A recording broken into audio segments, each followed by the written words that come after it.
Stop embarrassing the family with your cartoon nonsense. I'm Maya Reeves. I'm 28. And that was my father, the man whose mortgage I'd been secretly paying for 2 years, telling me to abandon my worthless dreams of animation. My crime?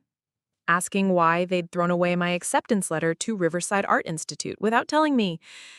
What they didn't know was that Disney had been calling for 3 days straight, trying to reach me about $100 million movie deal for the animated series I'd been creating in my childhood bedroom while they slept. You see, what my family never understood was that while they were busy mocking my silly cartoons and childish drawings, I'd been building something extraordinary. Every night after my shifts at Henderson's hardware store in downtown Millbrook, I'd lock myself in my room and work on Starlight Chronicles, an animated series about a young girl who discovers she can travel between dimensions through her grandmother's antique music box. For 3 years, I'd been posting episodes on my YouTube channel under the name Luna Studios. 3 years of staying up until 4 a.m., animating frame by frame on a laptop I'd bought with money saved from skipping meals. 3 years of voice acting every character myself because I couldn't afford professional talent. 3 years of my family walking past my room, hearing the voices and sound effects, and rolling their eyes at what they called my make-believe world. My mother, Patricia Reeves, had perfected the art of dismissive sighs whenever anyone asked about my interests. Maya's going through a phase, she'd say at family gatherings, as if I were a teenager instead of a woman approaching 30. We keep hoping she'll grow out of this art thing and focus on something practical. Something practical. Like my older brother Jackson's used car dealership that had failed spectacularly last year, leaving him $50,000 in debt that somehow became my responsibility to help cover. Or my younger sister Amber's Instagram influencer dreams that had resulted in exactly 847 followers and a closet full of clothes she'd bought for content using money she'd borrowed from me. The irony was devastating. While Jackson was celebrated for his entrepreneurial spirit, even after his business collapsed, and Amber was praised for her creative marketing mind, despite having fewer followers than my high school chemistry teacher, I was treated like the family embarrassment for pursuing animation.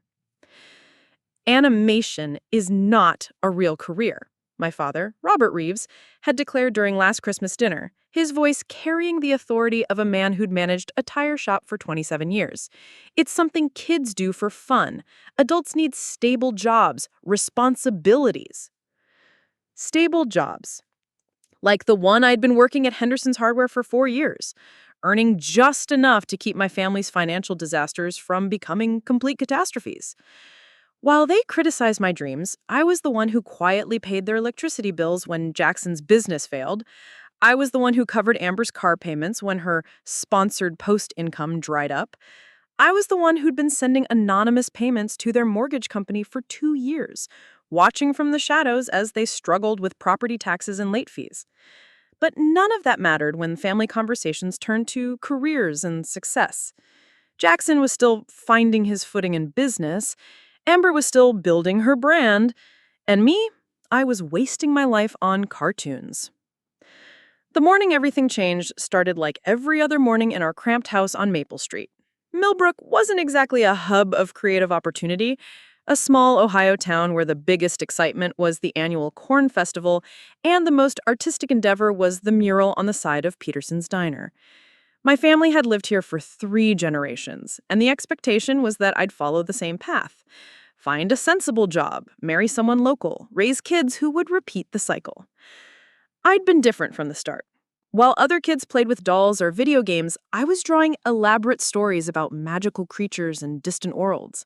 My elementary school teachers had called me gifted. My middle school art instructor had encouraged my parents to consider specialized programs. My high school guidance counselor had practically begged them to let me apply to art schools. Every suggestion had been met with the same response. Art is a nice hobby, but Maya needs to think about her future. So I'd compromised. I'd taken the job at Henderson's Hardware after graduation, promising my parents I'd save money for community college where I could study something useful like business administration or nursing. What I'd actually done was save money for art supplies and software, teaching myself advanced animation techniques through online tutorials and forums. My bedroom had become my secret studio. Drawings covered every wall, character sketches, storyboards, color palettes for different scenes. My desk was a maze of notebooks filled with dialogue, plot outlines, and detailed backstories for characters my family would never meet. My laptop, propped up on a stack of animation books I'd ordered secretly, ran rendering software that turned my drawings into moving stories. Starlight Chronicles had started as a simple idea. What if a girl could escape her ordinary world by stepping into the stories her grandmother used to tell? But over 3 years, it had evolved into something remarkable. 37 episodes, each one meticulously crafted, each one building a mythology that viewers had fallen in love with. My YouTube channel had grown slowly at first, 10 subscribers, then 50, then hundreds. Comments poured in from around the world, kids who saw themselves in my protagonist, adults who remembered their own childhood dreams, aspiring artists who asked for advice and encouragement.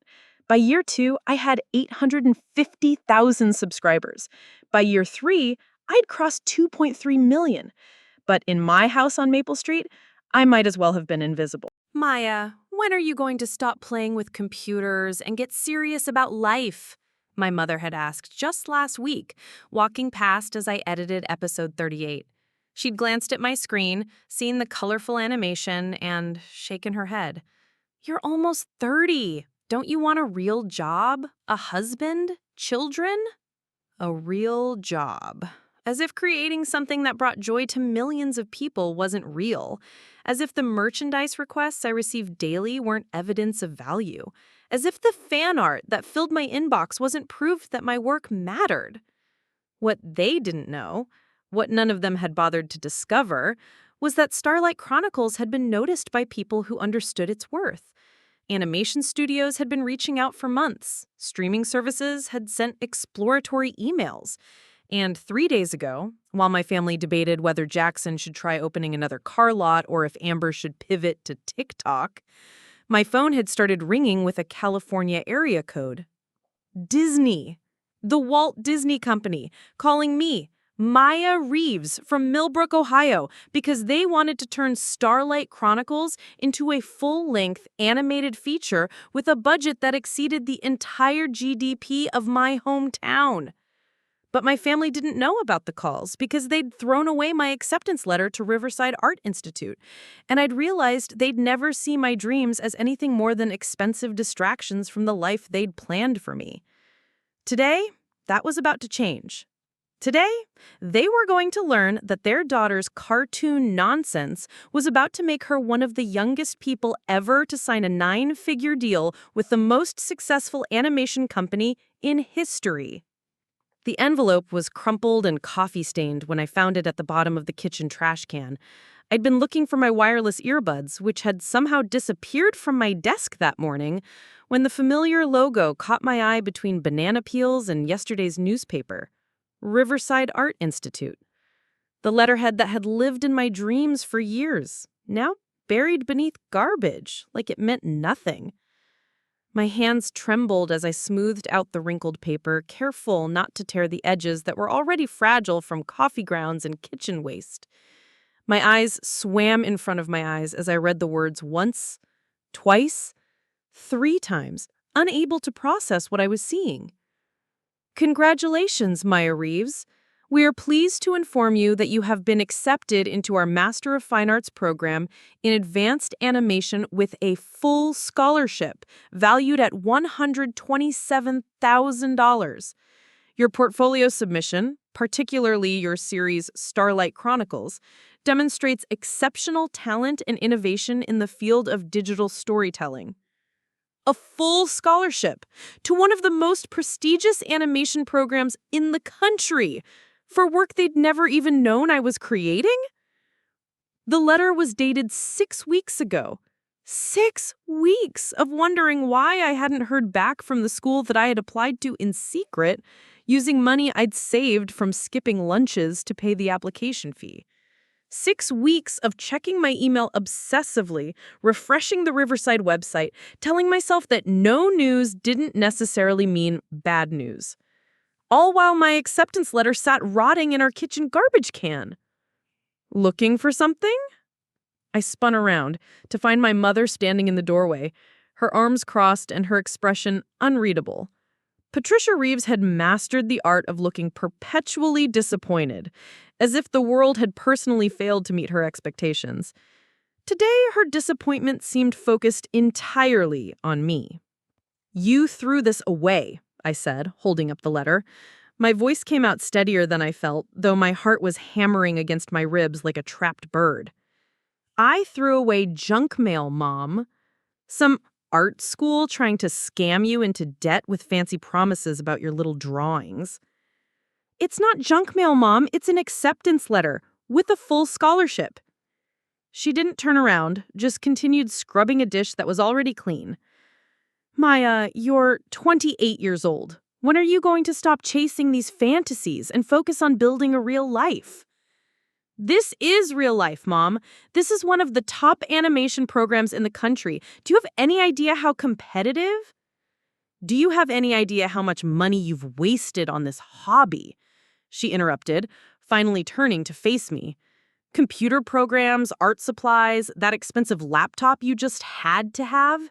Thousands of dollars that could have gone towards something useful." Thousands of dollars.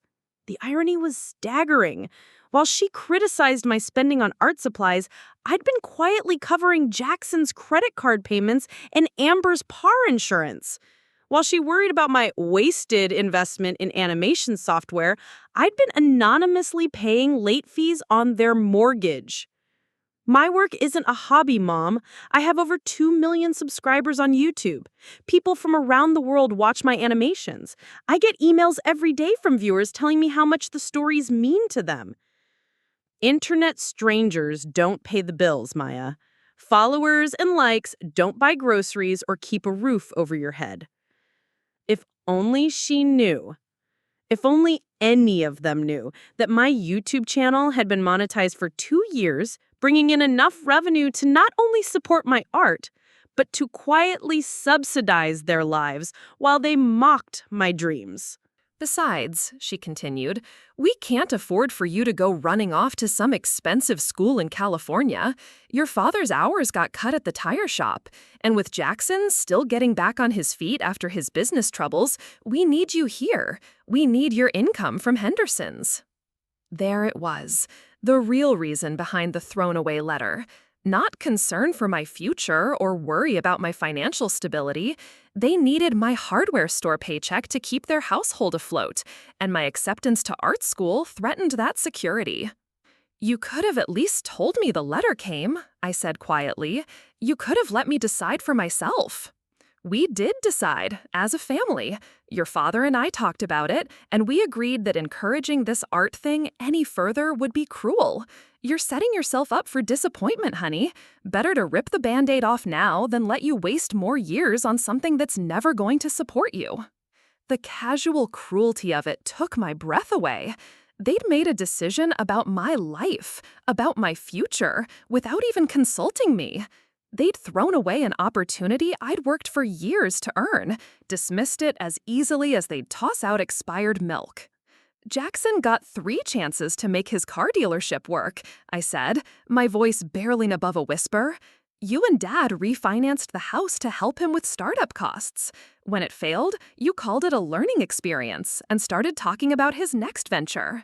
That's different. Amber's been building her brand for 4 years with nothing to show for it except credit card debt and a room full of clothes she bought for photo shoots. But every family dinner, you ask about her latest collaboration and tell everyone how proud you are of her creativity. Maya, that's not... But my work, the thing I've been doing successfully for 3 years, the thing that just earned me a full scholarship to graduate school, that's something you can throw in the trash without even mentioning it." The kitchen fell silent, except for the steady drip of the faucet that had been broken for months. My mother stood with her back against the sink, her face cycling through emotions I couldn't quite read. Surprise, maybe, that I'd pushed back this forcefully? Guilt, perhaps, at being caught in such a deliberate betrayal? But not apology. Never apology. "We're trying to protect you," she said finally. "The art world is cruel, Maya. It chews up dreamers and spits them out broke and bitter. We've seen it happen. Remember your father's cousin David?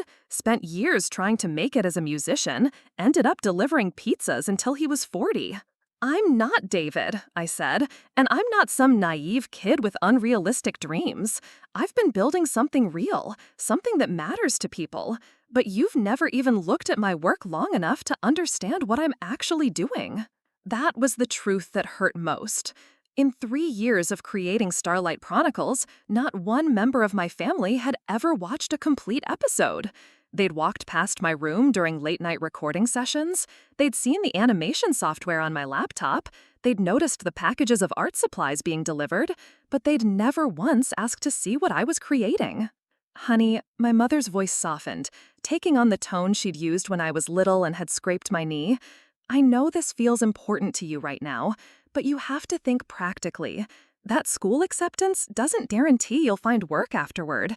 At least at Henderson's, you have steady income, health insurance, job security." Job security? At a hardware store in the town where 3 businesses had closed in the past year? Health insurance that barely covered basic doctor visits? Steady income that wouldn't cover rent in any city where animation studios actually existed? What if I told you I could make more money doing animation than I'll ever make at Henderson's? She laughed, but it wasn't a mean laugh. It was worse. It was the laugh of someone who genuinely believed I had no idea what I was talking about. "Maya, sweetheart, I know you want that to be true, but be realistic. How much could you possibly make drawing cartoons?" The question hung in the air between us like a challenge. She had no idea that my YouTube channel already generated more monthly income than my hardware store salary. She didn't know about the merchandise licensing offers I'd been receiving. She couldn't imagine that major studios had been reaching out about my work. And she definitely didn't know that Disney had been trying to reach me for 3 days about a deal that would change everything. "You threw away my future," I said, folding the acceptance letter carefully and slipping it into my pocket. "We made a decision about what's best for this family," she corrected. "Sometimes parents have to make hard choices to protect their children from making mistakes they'll regret."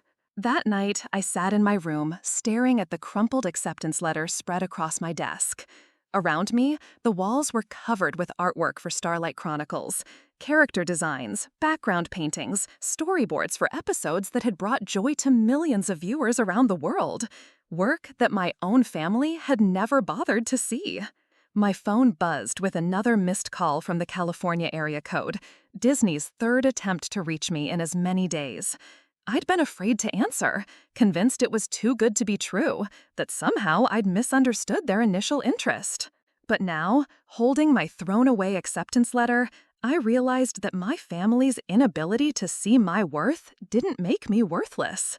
Their blindness to my success didn't make me unsuccessful. Tomorrow, I decided, I would call Disney back. And my family was about to learn exactly how wrong they'd been about everything. The pattern started when I was 7 years old, sitting at our kitchen table with a box of crayons and a stack of printer paper my mother had reluctantly given me after I'd begged for art supplies for my birthday. While other kids my age were outside playing tag or inside watching cartoons, I was creating my own worlds with stick figures that gradually became more sophisticated characters. That first story was about a little girl who could talk to the stars. I'd spent 3 weeks drawing picture after picture, creating what I now realize was essentially a graphic novel about a lonely child who discovered that the constellations were actually ancient beings who shared wisdom with anyone brave enough to listen. I'd even written dialogue in speech bubbles, mimicking the comic books I'd seen at Millbrook's tiny library. When I'd finally gathered the courage to show my parents, spreading the 23 pages across the coffee table in our living room like a professional presentation, My father had glanced up from his newspaper just long enough to say, "That's nice, honey," before returning to the sports section. My mother had been more encouraging, calling it very creative and so imaginative. But within an hour, my carefully crafted story had been moved to the junk drawer in the kitchen, forgotten beneath takeout menus and broken pens. Jackson, who was 10 at the time, had laughed at my star people and called them stupid baby drawings. When I'd started crying, my mother had scolded him, but she'd also told me I was too sensitive and needed to toughen up if I wanted to share my work with people. The message was clear, even to my 7-year-old brain. My creativity was cute but not important, and expecting others to care about it was asking too much. By 4th grade, I'd learned to be more strategic about seeking approval. Mrs. Henderson, my art teacher at Millbrook Elementary, had noticed my drawings during free time and asked if I'd like to enter the county-wide student art competition. I'd been thrilled, spending 2 weeks perfecting a watercolor painting of our town's historic mill, surrounded by autumn trees that seemed to glow with their own inner light. When I'd won 2nd place out of over 300 entries, Mrs. Henderson had called my parents to share the news. I'd been standing right there when my mother answered the phone, watching her face cycle through surprise, confusion, and what I now recognize as mild embarrassment. "Oh," she'd said after hanging up, "Maya won something for her painting. There's a ceremony next weekend." Not congratulations, not excitement, not pride, just a logistical announcement, like mentioning that the grocery store was having a sale on milk. The Artword ceremony was held at the Riverside County Cultural Center, a beautiful old building with high ceilings and walls lined with artwork from students across 3 school districts. My painting hung in a place of honor near the front, my name printed on a small placard below it, Maya Reeves, age 9, 2nd place. Most of the other winners had their entire families there, parents, grandparents, siblings holding homemade signs and taking pictures. Jackson had a baseball game that day, and Amber was too young to sit still through the ceremony, so only my mother had come. She'd sat in the back row, checking her watch repeatedly and sighing whenever the speeches ran long. When they'd called my name to accept the ribbon and small trophy, I'd looked back to see her reaction. She'd been looking at her phone. The drive home had been quiet, except for her commentary on how long the ceremony had taken and how she hoped we'd still have time to stop by the grocery store before it closed.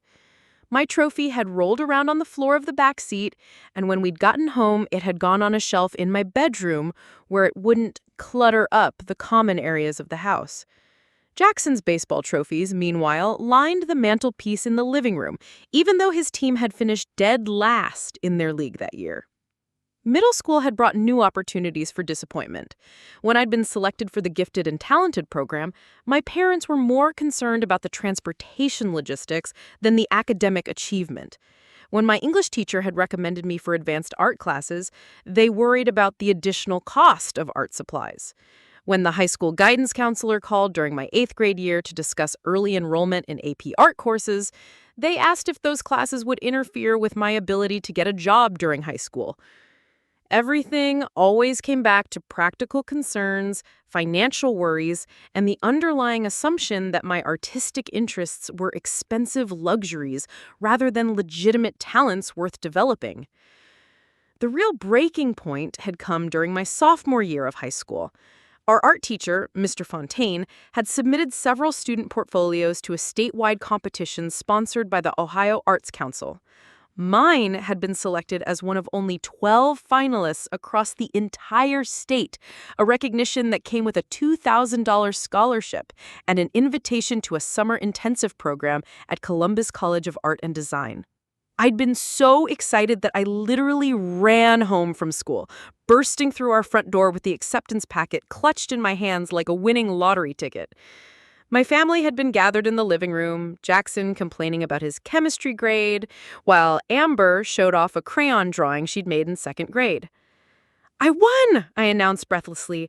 "I'm a state finalist. There's a scholarship and a summer program and—" "Maya, we're trying to have a conversation here," my father had interrupted, not even looking up from Jackson's report card.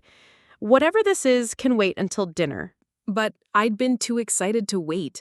I'd plopped down on the couch next to Amber and started explaining about the competition, the selection process, the incredible opportunity I'd been given. My words had tumbled over each other in my rush to share the news that felt like the most important thing that had ever happened to me. Jackson had rolled his eyes. God, Maya, you're so dramatic about everything. It's just art class. It's not just art class, I'd protested.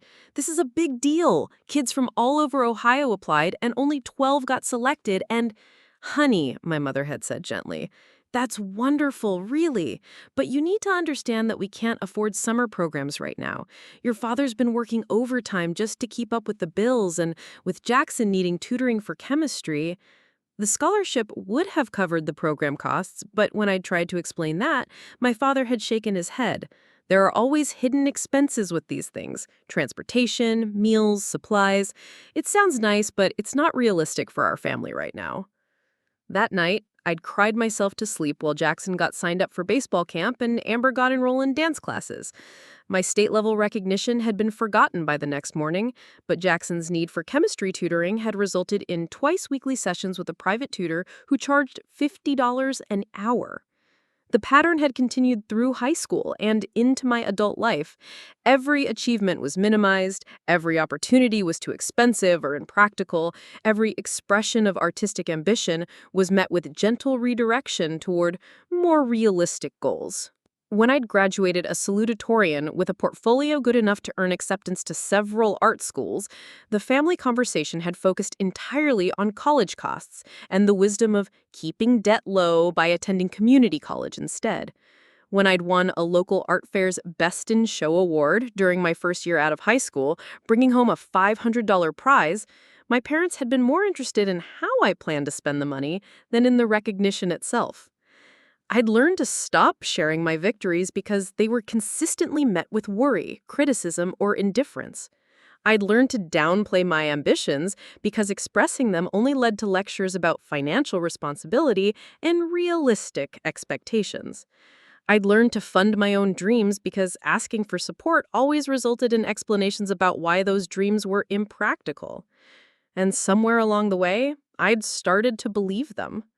I'd started to think that maybe my family was right, that my artistic pursuits were selfish indulgences rather than legitimate career goals. Maybe I was being impractical, naive, unrealistic about what was possible for someone from Millbrook, Ohio.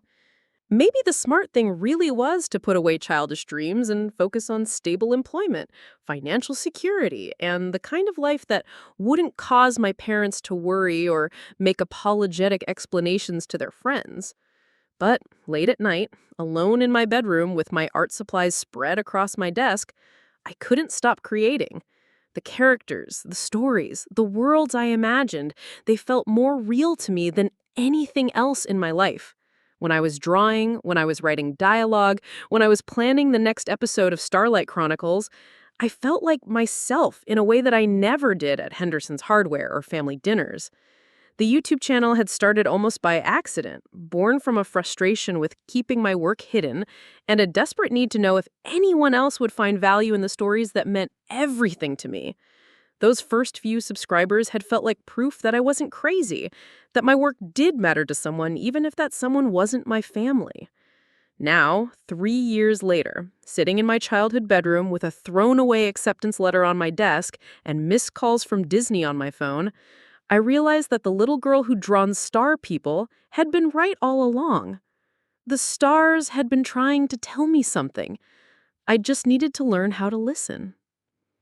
The hierarchy in our house had been established long before I was old enough to understand it. Jackson was the golden son, the one whose every idea was met with enthusiasm and financial backing. Amber was the princess, the creative darling, whose artistic pursuits were celebrated and funded.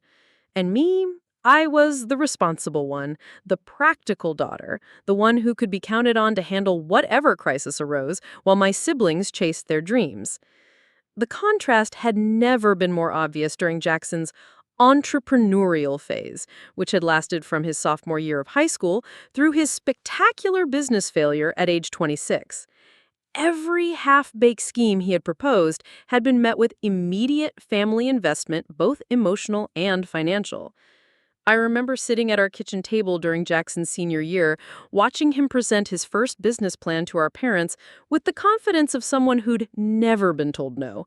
He wanted to start a lawn care service, despite having no experience beyond occasionally mowing our own grass and a deep personal hatred of outdoor work. Think about it, he said, spreading hand-drawn charts across the table with the enthusiasm of a Wall Street executive. Millbrook is full of people who don't want to maintain their own yards. I could charge $30 per lawn, hit 20 houses a week, and we're talking serious money. Our father had leaned forward with interest, asking thoughtful questions about equipment costs and customer acquisition. Our mother had nodded along, already mentally calculating Jackson's potential earnings.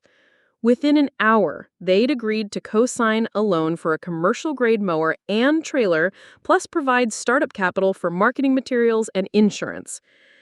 Jackson's lawn care business had lasted exactly 6 weeks. After the initial enthusiasm of buying equipment and printing flyers had worn off, the reality of actual physical labor in Ohio's humid summers had quickly dampened his entrepreneurial spirit. The expensive mower had ended up rusting in our garage, and the loan payments had somehow become part of the family's monthly expenses, absorbed without complaint or consequence. But rather than learning from this failure, our parents had treated it as valuable experience. Jackson's learning what it takes to run a business, my mother had explained to relatives who'd asked about the abandoned equipment. These early ventures are character building. Character building, as if losing thousands of dollars on a whim was a valuable life lesson rather than a predictable outcome of poor planning and unrealistic expectations. The pattern had continued through college, where Jackson had changed majors 4 times, while our parents cheerfully adjusted their financial planning to accommodate each new passion. First, it was business administration, then communications, then marketing, and finally, after 5.5 years, a degree in general studies that had essentially been a collection of random credits assembled into something that technically qualified as a bachelor's degree. Throughout Jackson's extended college career, our parents had spoken with pride about his diverse interests and well-rounded education. They'd attended his graduation ceremony with tears in their eyes, celebrating a mediocre achievement that had cost them nearly $40,000 and resulted in no marketable skills whatsoever. Meanwhile, my decision to skip college and work full-time had been met with disappointment and frequent suggestions that I was selling myself short by not pursuing higher education. The irony was staggering. Jackson's expensive, directionless college experience was praiseworthy, while my choice to start earning money immediately was somehow a failure of ambition. Amber's treatment had been even more galling because her artistic pursuits were not only tolerated, but actively encouraged, despite producing no measurable results. From the time she was 12, our parents had invested in photography equipment, graphic design software, and countless workshops designed to nurture her creative vision. Her Instagram account, at Amber Aesthetic, had been launched with a professional photo shoot that cost more than I made in a month at Henderson's Hardware. Her mother had driven her to locations around Ohio for content creation sessions, waiting for hours while Amber posed with props and outfits purchased specifically for social media. The family dinner conversations had revolved around Amber's latest brand partnerships, unpaid collaborations with companies that sent her free products in exchange for posts to her 847 followers. Our parents had treated these arrangements like major business deals, asking detailed questions about engagement rates and audience demographics, with the seriousness of venture capitalists evaluating investment opportunities. When Amber had announced her plan to become a full-time influencer, our parents had been supportive to the point of enabling financial irresponsibility. They'd helped her set up a content creation studio in our basement, complete with professional lighting equipment and backdrop materials that cost more than my annual art supply budget. They'd covered her car payments and phone bills while she focused on building her brand, treating her minimal income as a temporary situation rather than a reflection of unrealistic career goals. The contrast with their treatment of my artistic pursuits couldn't have been starker. While Amber's photography hobby was celebrated and funded, my animation work was dismissed as playing on the computer. While Jackson's failed business ventures were characterized as learning experiences, my choice to pursue art was seen as impractical and financially irresponsible. The double standard had been most obvious during family gatherings, where relatives would ask about our careers and accomplishments. Jackson's unemployment after his car dealership failure was described as taking time to evaluate his next opportunity. Amber's lack of income from Instagram had been framed as building a sustainable creative career. My steady employment at Henderson's Hardware had been presented apologetically, with added comments about how I was still figuring out what she wants to do with her life. Still figuring out what I wanted to do, as if working full-time while creating a successful YouTube channel in my spare time indicated confusion rather than dedication. The financial dynamics had been equally revealing. When Jackson's car dealership had started failing, our parents refinanced their house to provide emergency funding. When Amber had maxed out her credit cards buying influencer equipment, they paid off her debt without question. When I'd ask for help with community college tuition so I could take business courses that might help me advance at Henderson, they suggested I apply for financial aid and student loans. The message was unmistakable. Jackson's dreams were worth getting into debt for, Amber's creativity was worth financial sacrifice, but my goals were my own responsibility. This favoritism had extended beyond money into emotional support and family attention. Jackson's ideas were met with enthusiasm and detailed discussion. Amber's creative projects were showcased to visitors and posted about on my mother's Facebook page. My work was acknowledged with polite disinterest and quickly forgotten. During Amber's brief photography phase, our living room had been transformed into a gallery space for her prints.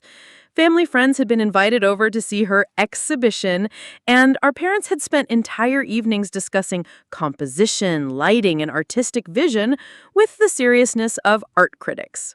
During Jackson's various business ventures, dinner conversations focused on market analysis, customer service strategies, and expansion possibilities. Our father had spent weekends helping Jackson develop business plans and marketing materials, treating each new scheme as a promising investment opportunity. But in 3 years of creating Starlight Chronicles, not one family member had ever asked to watch a complete episode. They'd heard me working late at night, seen the animation software on my laptop, noticed the packages of art supplies being delivered to our house, but they'd never shown enough interest to actually engage with what I was creating. The closest any of them had come to acknowledging my work was when Jackson had walked past my room during a recording session and commented that my cartoon voices were kind of weird. When I tried to explain that I was voice acting multiple characters in an animated series, he'd laughed and said it sounded like I was talking to myself. This systematic favoritism had taught me that my value to the family lay not in my talents or achievements, but in my reliability and financial contribution. I was the daughter who could be counted on to handle emergencies, cover unexpected expenses, and maintain stability while my siblings pursued their dreams. The cruel irony was that while they dismissed my artistic work as impractical, I'd been building something far more successful than anything Jackson or Amber had ever attempted. My YouTube channel generated more monthly income than Jackson had ever made selling cars, and my subscriber count exceeded Amber's social media following by a factor of thousands. But because they'd never bothered to understand what I was actually doing, they had no idea that their practical daughter had been quietly building the kind of creative career they'd always insisted was impossible. And tomorrow, when Disney's call finally went through, they were going to learn exactly how wrong they'd been about which one of us had been wasting time on impossible dreams. The first time they stole my work, I was 14 and naive enough to believe it was an accident. I'd spent 3 months creating a detailed business plan for a school project, not just the assignment requirements, but a comprehensive 40-page proposal for a teen-focused art supply store that would offer classes and workshop space. I'd researched suppliers, calculated startup costs, designed a logo, and even created mock-up advertisements with hand-drawn illustrations. When Jackson had mentioned struggling with his senior economics project, something about developing a business concept, I'd innocently offered to let him look at my work for inspiration. I'd spread my carefully organized binder across the kitchen table, excited to finally share something I'd created with a family member who might appreciate the effort. "This is actually pretty good," he'd said, flipping through pages of market research and financial projections. "You put a lot of work into this." For a brief, shining moment, I'd felt the warm glow of family approval. Jackson, the golden child, the one whose opinions mattered, had acknowledged that my work had value. 3 days later, I'd overheard him on the phone with his best friend Derek, reading directly from my business plan and presenting it as his own idea. So I'm thinking an art supply store, right? But not just selling stuff, classes, workshops, maybe even birthday parties for kids? Every detail, every innovation, every carefully researched element of my project was flowing out of his mouth as if he'd conceived it himself. When I'd confronted him after he'd hung up, he'd laughed it off. "Relax, Maya, it's just a school project. Besides, you gave me permission to look at it." "I gave you permission to look for inspiration, not to copy it word for word." "Come on, it's not like you're actually going to open an art store. I might actually use this someday." That phrase, "I might actually use this someday," had cut deeper than the theft itself. The implication that my ideas only had value when filtered through his ambition, that my creativity was raw material for his success rather than something worthwhile in its own right. When Jackson had presented his business plan to our parents that evening, I'd sat at the dinner table listening to him describe concepts I'd spent months developing. Our parents had been impressed by his innovative thinking and comprehensive research. They'd asked detailed questions about market analysis and startup costs, questions he'd answered using my words, my research, my months of work. I'd tried to speak up, to mention that the ideas sounded familiar, but Jackson had smoothly redirected the conversation, and my parents had been too engaged with his presentation to notice my attempts to interject. Later that night, when I'd finally found the courage to tell our parents what had happened, they'd responded with the kind of diplomatic non-response that would become their signature approach to conflicts between Jackson and me. "I'm sure it was just a misunderstanding," our mother had said. "Jackson probably thought you were offering to help him, and you thought he was just looking for ideas. These things happen between siblings." Our father was more direct. "Maya, you can't expect to own business ideas. Successful entrepreneurs build on other people's concepts all the time. Consider it good practice for the real world." Good practice, as if being plagiarized by my own brother was a valuable lesson in professional development rather than a betrayal of trust. Jackson had received an A+ on his economics project and had been selected to present his innovative business concept at the school's annual academic showcase. I'd sat in the auditorium watching him receive applause for my work while my identical project, submitted 3 days earlier in my freshman business class, had earned a B+ and a comment about ambitious but unrealistic financial projections. The pattern had escalated during my junior year of high school, when I'd won a regional writing contest with a short story about a girl who discovers her drawings come to life at night. The prize had been $500 and publication in a state literary magazine, my first real recognition as a creative professional. I'd been so excited about the publication that I'd made copies for everyone in my family, proud to show them my name in print for the first time.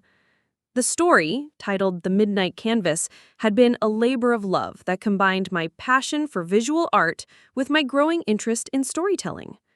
2 months later, Amber had submitted a original story to her 8th grade creative writing class. Her tale, The Dream Sketchbook, featured a protagonist who discovered her drawings became real in her dreams. The plot structure, character development, and even specific phrases had been lifted directly from my published work. When her teacher had praised the story and submitted it to a middle school writing competition, I'd finally confronted Amber directly. "You can't just copy my story and change a few details," I'd told her. "This is plagiarism." "It's not copying," she had insisted. "I changed lots of things. Mine is about dreams, yours was about nighttime. Totally different." "The core concept is identical, Amber. The main character, the conflict, even some of the dialogue, it's all from my story." "Well, maybe we just think alike because we're sisters." Great minds and all that. When I'd brought the issue to our parents, their response had been frustratingly similar to their handling of the Jackson situation. They'd focused on finding a fair solution rather than acknowledging that theft had occurred. Girls, you're both creative people. It's natural that you'd have similar ideas. Maybe you could collaborate on future projects instead of competing. Collaborate, as if Amber's plagiarism was equivalent to my original work, as if we were equal partners in a creative process where I did all the creating and she did all the taking. The most infuriating part had been when Amber's copied story had won the middle school competition, earning her a $100 gift card to Barnes & Noble and recognition at the school's awards ceremony. Our parents had attended her ceremony, posted about her achievement on Facebook, and displayed her certificate on the refrigerator next to Jackson's latest participation trophy. My original story, which had won a significantly more prestigious regional contest, had never been mentioned in their social media posts or displayed in any common area of our house. The pattern had continued through smaller incidents that had accumulated like paper cuts, individually minor, but collectively devastating. When I designed t-shirts for our high school art club fundraiser, Jackson had borrowed my designs for his fraternity's Rush Week merchandise. When I created a series of digital illustrations for a local coffee shop social media, Amber had used them as inspiration for her own Instagram posts without credit or permission. Each time, the family response had been the same. Minimize the theft, suggest I was being oversensitive, and redirect the attention to how the incident could be turned into a learning experience about sharing and collaboration. I'd learned, all right. I'd learned that my creativity was considered family property, available for anyone to use as long as they could justify it as inspiration or collaboration. I'd learned that speaking up about theft would be reframed as selfishness or lack of family loyalty. I'd learned that my work only gained value when it was filtered through my siblings' ambitions. Most importantly, I'd learned to hide my projects until they were completed and published, to protect my ideas from casual theft disguised as family sharing. The secrecy around Starlight Chronicles hadn't been born from shame about my work, it had been born from hard experience with family members who saw my creativity as raw material for their own success. This history of casual theft and systematic dismissal had taught me to be protective of my achievements, to keep my victories small and private until they were too established to be stolen or undermined. When my YouTube channel had started gaining subscribers, I kept the numbers to myself. When brands had begun reaching out for partnerships, I handled the negotiations quietly. When the income had started exceeding my hardware store salary, I told no one. Because I'd learned that sharing good news with my family was like handing over ammunition to people who'd already proven they would use it against me. Now, sitting in my bedroom with Disney's missed calls on my phone and my family's dismissive laughter echoing from downstairs, I realized that all those smaller betrayals had been preparing me for this moment. They'd taught me to value my own work even when others didn't, to protect my dreams from people who would diminish them, and to build success quietly until it was too big to ignore or steal. Tomorrow, when I finally called Disney back, I wouldn't be sharing the news with my family until after the contracts were signed, because I'd learned from experience that some opportunities were too important to risk losing to people who'd never understood their value in the first place.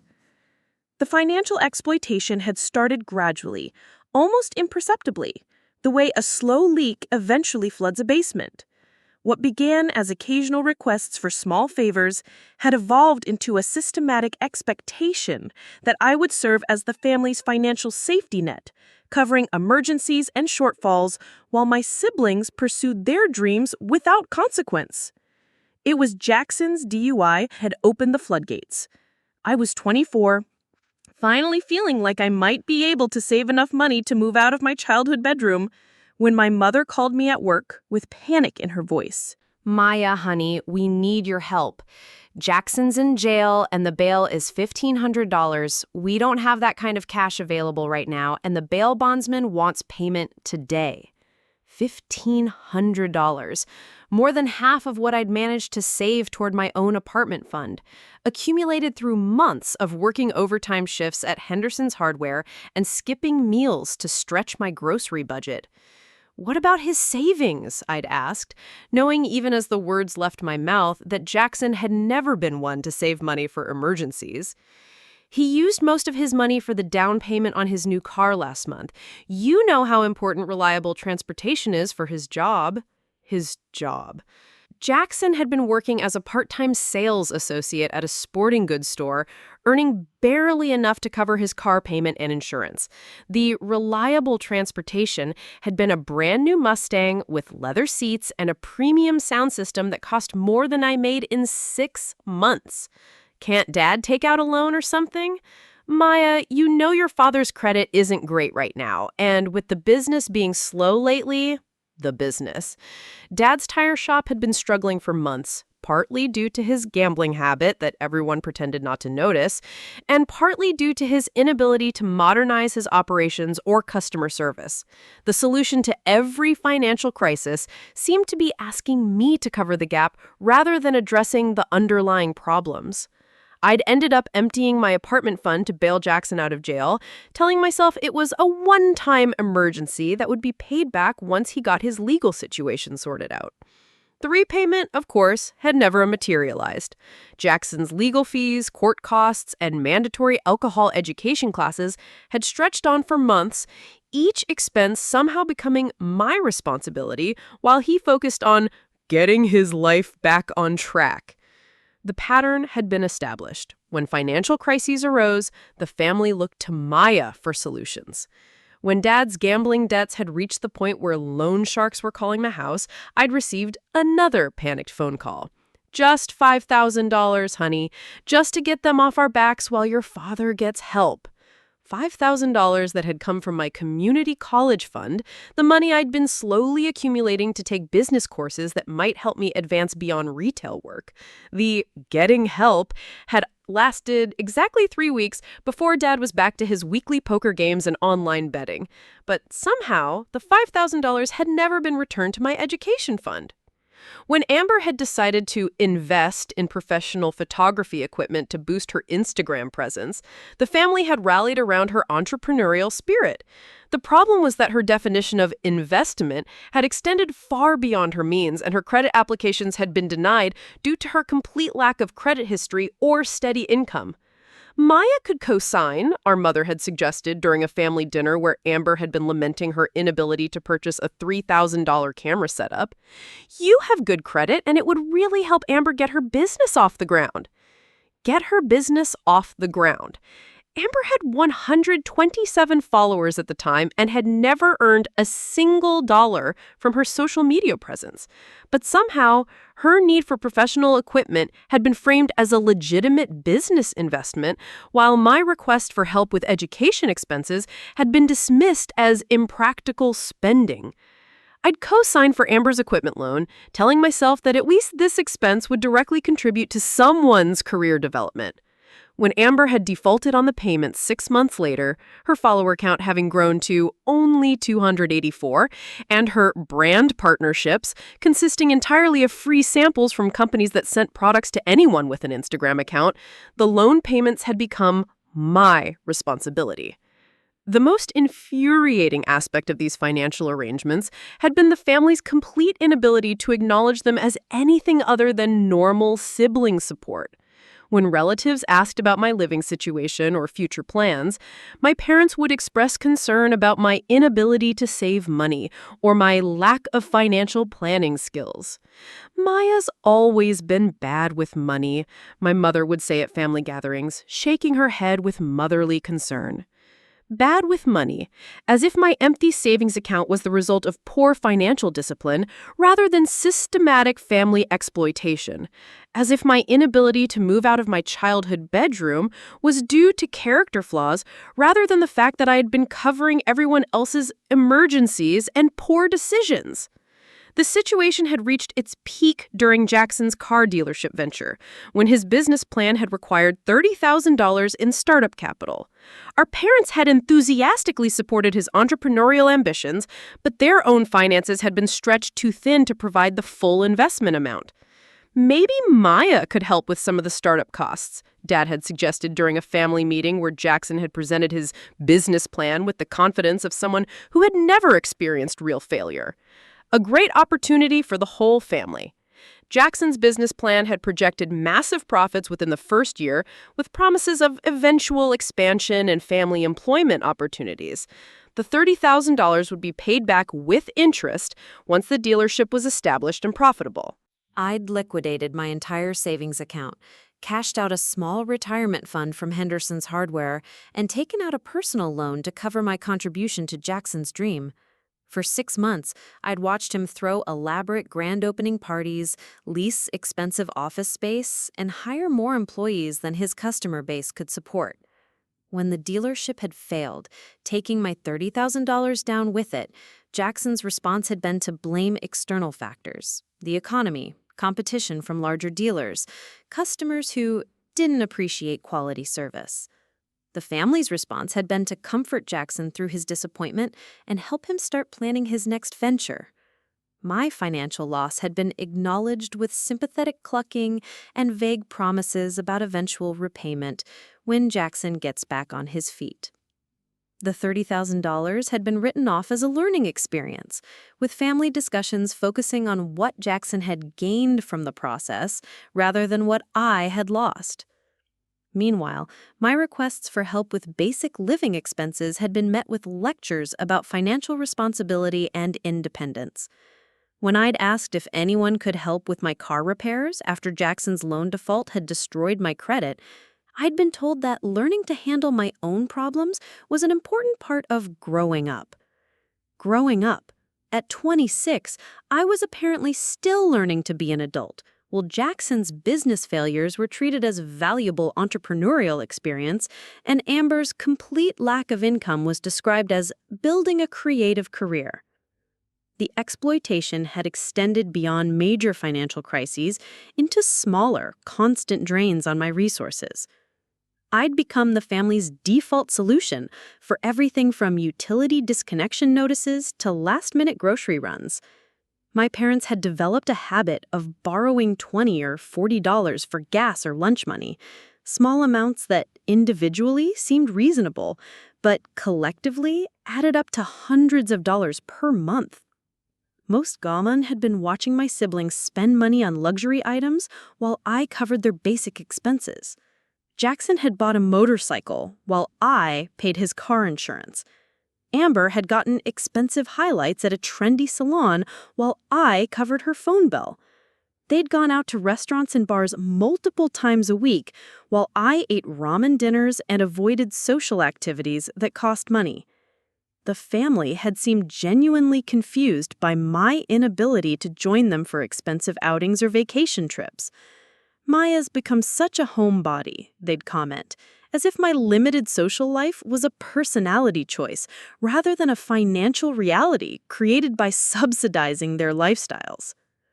Through it all, my artistic work had continued to be dismissed as an expensive hobby that drained money from more practical pursuits. The irony was crushing. While they criticized my spending on art supplies and software, I'd been the only family member actually generating income from creative work. My YouTube channel had been monetized for over a year, bringing in enough revenue to cover my art expenses and even contribute to the family's financial stability. But because they'd never bothered to ask about the details of my work, they had no idea that their impractical daughter had been quietly subsidizing their criticism of her impracticality. Now, sitting in my bedroom with Disney's phone number written on a slip of paper, I realized that every dollar I'd given to support my family's dreams had been an investment in my own vindication. Because tomorrow, when I finally made that call, I would be negotiating from a position of strength they couldn't imagine. And for the first time in my adult life, the money would be flowing in the opposite direction. The YouTube notification that changed everything arrived on a Tuesday morning while I was restocking paint supplies at Henderson's Hardware. My phone had buzzed with the familiar chime that usually meant another comment or subscriber milestone. But when I glanced at the screen during my break, the numbers had me double-check that I was reading correctly. 2.3 million subscribers. The milestone I'd been dreaming about for 3 years had finally been reached, and with it came a flood of opportunities I never imagined possible.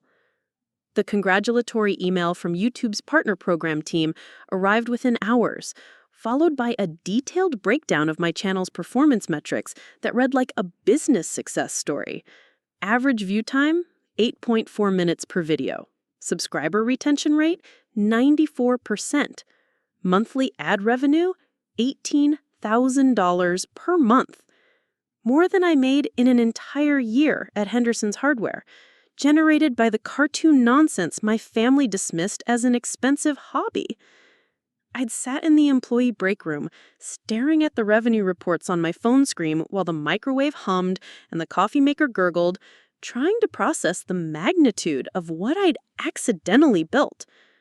What had started as a desperate need for creative validation had evolved into a legitimate business that was outperforming every career path my family had ever suggested for me. The discovery of my financial success had been gradual, creeping up on me as monthly payments from YouTube's advertising program had grown from pocket change to grocery money to something approaching a living wage. I'd been so focused on the creative aspects of Starlight Chronicles, developing characters, crafting storylines, improving my animation techniques, that I barely paid attention to the monetization features I'd enabled almost as an afterthought. But the numbers didn't lie. 3 years of consistent content creation, community building, and storytelling innovation had resulted in a global audience that was larger than the population of most small cities.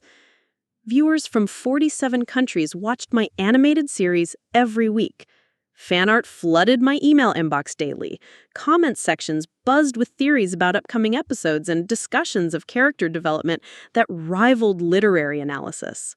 More importantly, brands had started noticing. The collaboration requests that had begun trickling in 6 months earlier had become a steady stream of partnership opportunities with companies eager to reach my demographic. Art supply manufacturers wanted to sponsor episodes. Animation software companies offered free licenses in exchange for product placement. Streaming services had begun reaching out about potential licensing deals for my back catalog of episodes. I'd been saying no to most of these opportunities, partly because I'd been overwhelmed by the business aspects of content creation, and partly because I'd still been thinking of my channel as a creative outlet rather than a commercial enterprise. But the financial reports had forced me to confront the reality that I'd accidentally built something much larger than a hobby. The most shocking revelation had come when I'd finally researched the market value of animated content in the digital space. A consultation with an entertainment lawyer in Columbus had opened my eyes to just how valuable Starlight Chronicles had become. My 3 years of work had resulted in intellectual property worth potentially millions of dollars, with global distribution possibilities I'd never even considered. "You've essentially created your own animated studio," the lawyer had explained during our phone consultation. "The production quality, consistent release schedule, and audience engagement metrics you've achieved are what major entertainment companies spend millions trying to replicate." Major entertainment companies. The phrase had stuck with me for weeks, challenging every assumption I'd internalized about the legitimacy of my work. While my family had been dismissing my animations as playing on the computer, I'd been inadvertently competing with Disney, Pixar, and Netflix in the digital content space. The financial independence the success represented had been both liberating and terrifying. For the first time in my adult life, I'd had enough money to cover my own expenses without relying on my Henderson's Hardware paycheck. I could afford professional art supplies, high-end animation software, even the kind of equipment that would allow me to expand into live-action content if I chose. More significantly, I'd finally had enough financial security to stop being my family's emergency fund. The irony was delicious. While they'd been criticizing my poor financial planning and inability to save money, I'd been building a revenue stream that exceeded all of their incomes combined. But I'd kept this information to myself, protecting it like a state secret. 3 years of watching my siblings steal my ideas and my parents dismiss my achievements had taught me the importance of safeguarding success until it was too established to be undermined or appropriated. The decision to maintain secrecy had been reinforced by my family's reaction to Amber's much smaller social media milestones. When she'd reached 500 Instagram followers, our parents had celebrated with dinner at her favorite restaurant. When she'd received her first brand collaboration offer, unpaid products worth maybe $50, they'd posted about her business success on Facebook and called relatives to share the news. I'd watched the celebration of Amber's modest social media achievements while sitting on subscriber numbers that were literally thousands of times larger and revenue that was hundreds of times greater.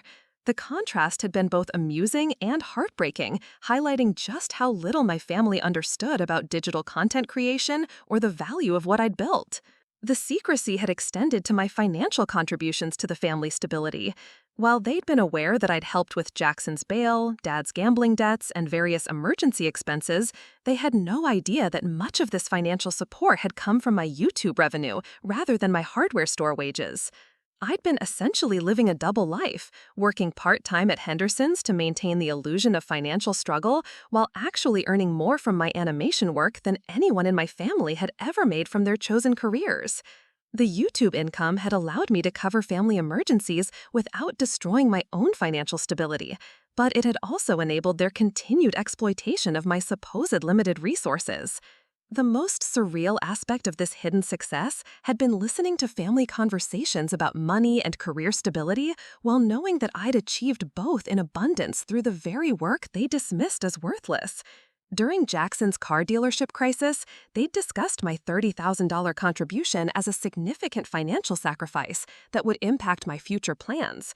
In reality, my YouTube revenue could have covered that amount in less than 2 years, and I'd been earning it back through ongoing content creation even as Jackson's business had been failing. When relatives had asked about my career plans or financial goals, my parents had expressed concern about my lack of ambition and realistic planning. Maya's still trying to figure out what she wants to do, they'd explain, unaware that I'd already figured it out and was succeeding beyond their comprehension. The decision to maintain this secrecy was strategic as well as protective. I'd learned from watching Jackson's public business ventures that family involvement often came with unwanted advice, inappropriate expectations, and pressure to make decisions based on others' comfort rather than sound business practices. By keeping my YouTube success private, I'd been able to grow the channel organically, make creative decisions based on audience feedback rather than family opinion, and build something authentically mine. But the secrecy had also been emotionally costly. 3 years of significant professional achievements had been celebrated alone, in my bedroom, with no family support or recognition. Milestone moments that should have been shared with loved ones had instead been private victories, protected from the people who would have diminished them. The loneliness of hidden success had been particularly acute during difficult creative periods when I'd struggled with storyline development or technical challenges. While Amber had received family encouragement and advice for her much smaller social media efforts, I'd been working through complex animation problems and business decisions entirely on my own. Now, with Disney's phone number sitting on my desk and my channel's success metrics displayed on my laptop screen, I'd been forced to confront the fact that my secrecy was about to become impossible to maintain. A deal with Disney would inevitably become public knowledge, and my family would finally learn exactly how wrong they'd been about my quote-unquote worthless dreams. The revelation would be satisfying, but it would also mark the end of my ability to protect my achievements from their interference. After years of building something beautiful in secret, I was about to invite the judgment and advice of people who'd never understood its value in the first place. But maybe it was time. Maybe they needed to learn that the daughter they'd dismissed as impractical and unrealistic had been building an empire while they weren't paying attention. The confrontation I'd been avoiding for 2 days finally erupted during what should have been a routine family dinner. I'd been picking at my mother's meatloaf, trying to work up the courage to bring up the thrown-away acceptance letter, when Jackson inadvertently provided the opening I needed. "So, I've been thinking about going back to school," he announced, cutting into his second helping while the rest of us sat with barely touched plates. "Maybe getting an MBA, really focus on the business side of things for my next venture." The casual entitlement in his voice, the assumption that education was always available, always supported, always worth the family's investment when it came to his dreams, finally pushed me past my breaking point. "That's interesting," I said, my voice carefully neutral. "Where are you thinking of applying?" "Well, State University has a decent program, and there's this private college in Cincinnati that specializes in entrepreneurship. Might be expensive, but you have to invest in yourself, right?" Invest in yourself. The phrase hung in the air like a challenge, and I felt 3 years of suppressed resentment rising in my throat like bile. "Speaking of investing in education," I said, pulling the crumpled acceptance letter from my pocket and smoothing it out on the dinner table, "I found something interesting in the kitchen trash can yesterday." The letter lay between the salt and pepper shakers like evidence at a crime scene. My parents' expressions shifted from confusion to recognition to something that looked uncomfortably like guilt. Amber looked up from her phone for the first time all evening, sensing drama in the air. My father set down his fork and leaned back in his chair with the expression of a man preparing for an unpleasant conversation. "Maya," my mother began, her voice taking on that patient, explanatory tone she used when she thought I was being unreasonable. "Your father and I discussed this, and we felt it would be cruel to get your hopes up about something that isn't practical for our family right now." "Cruel to get my hopes up?" I repeated, the words coming out sharper than I intended. "Or cruel to let me make my own decisions about my own future?" "You're 28 years old," my father interjected, his voice carrying the authority of someone who'd made difficult decisions and expected them to be respected. "If you want to go to art school, no one's stopping you, but you can't expect this family to support every expensive dream that comes along." "This wouldn't cost the family anything," I said, pointing to the scholarship amount printed clearly on the letter. "It's a full scholarship. Room, board, tuition, everything covered." "There are always hidden costs with these programs," my mother said dismissively. "Art supplies, equipment, travel expenses. And what happens when you graduate? Art degrees don't exactly lead to stable employment." The casual dismissal of an opportunity that had taken me years to earn was breathtaking in its cruelty. But it was Jackson's response that finally shattered my remaining patience. "Come on, Maya," he said with a laugh that held no humor. "Be realistic. You're almost 30. Don't you think it's time to stop chasing these fantasy careers and focus on building something real?" Something real. Coming from the man whose last 3 business ventures had failed spectacularly, who was currently unemployed and living in our parents' basement while planning his next expensive education, the hypocrisy was staggering. "Fantasy careers?" I repeated slowly. "Like your car dealership, like your lawn care service, like the cryptocurrency investment scheme you wanted Dad to fund last year." Jackson's face flushed red. "Those were legitimate business opportunities. There's a difference between entrepreneurship and playing with cartoons." Playing with cartoons. The phrase hit me like a physical blow, reducing 3 years of professional work to childish play. "Is that what you think I've been doing?" "Honey," my mother interjected, reaching across the table to pat my hand in a gesture that felt more condescending than comforting. "We know you're passionate about your art, but passion doesn't pay the bills. You have responsibilities here, a steady job, people who depend on you." People who depend on you. The euphemism for their financial exploitation was almost impressive in its transparency. They weren't concerned about my future or my happiness. They were concerned about losing their emergency funding source.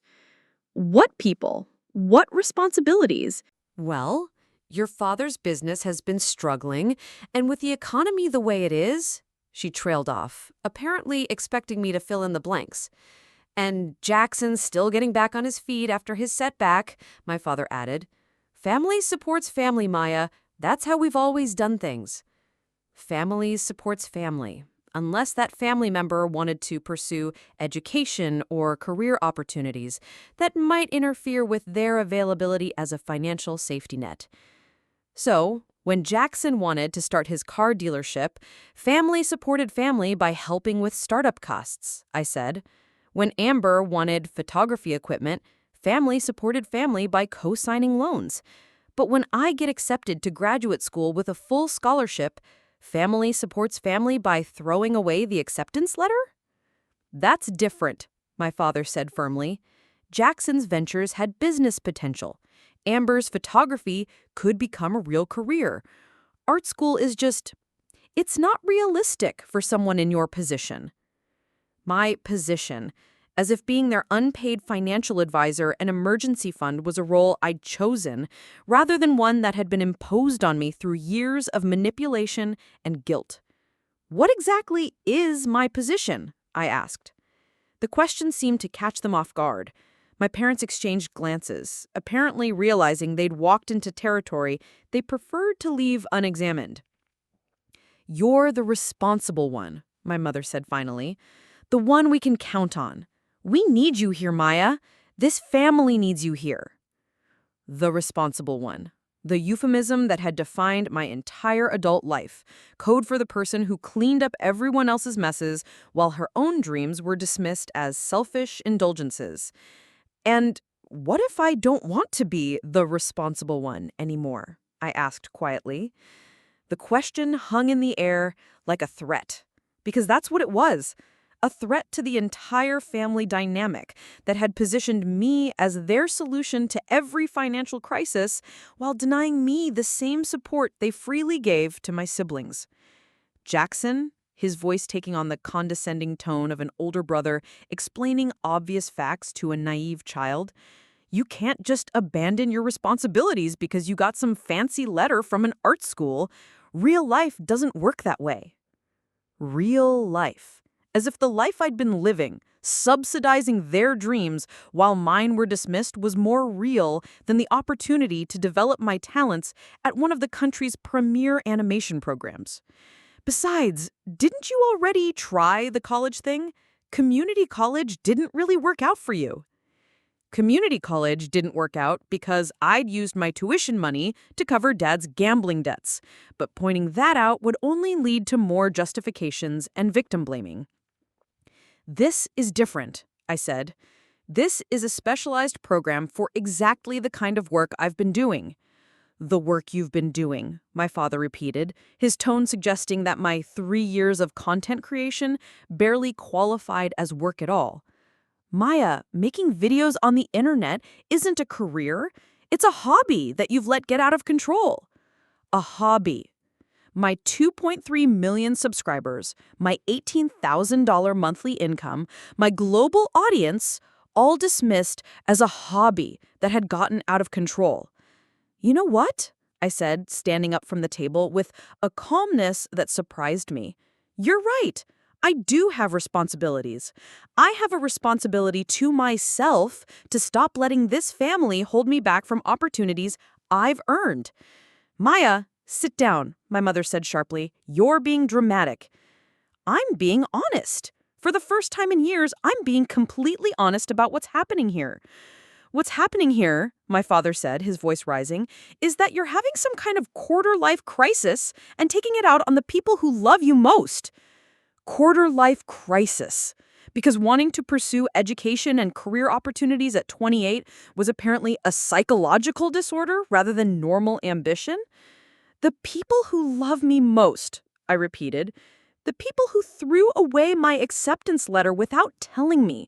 The people who've spent years calling my work a hobby while expecting me to fund their actual hobbies. The people who think my dreams are less important than Jackson's next business failure or Amber's Instagram account.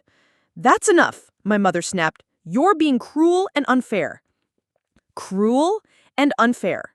For stating facts about how I'd been treated for years. What's cruel and unfair, I said, my voice finally beginning to shake with the emotion I'd been suppressing, is having a family that only values you for what you can provide them. What's cruel and unfair is being called selfish for wanting the same support you give everyone else. And with that, I walked away from the dinner table, leaving the acceptance letter spread across the meatloaf and mashed potatoes like evidence of everything they'd tried to steal from me. Behind me, I could hear the immediate explosion of defensive conversations, the rapid-fire justifications and explanations that would reframe my anger as unreasonable and my accusations as unfair. But for the first time in years, I didn't stay to defend myself or apologize for speaking the truth, because tomorrow I was going to call Disney, and my family was about to learn exactly how much their hobby daughter was really worth.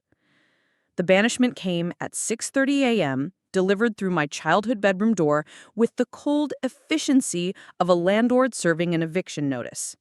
I'd been lying awake since 4 a.m., staring at the ceiling and listening to the muffled sounds of urgent family conversations that had been apparently ongoing since I'd walked away from dinner the night before.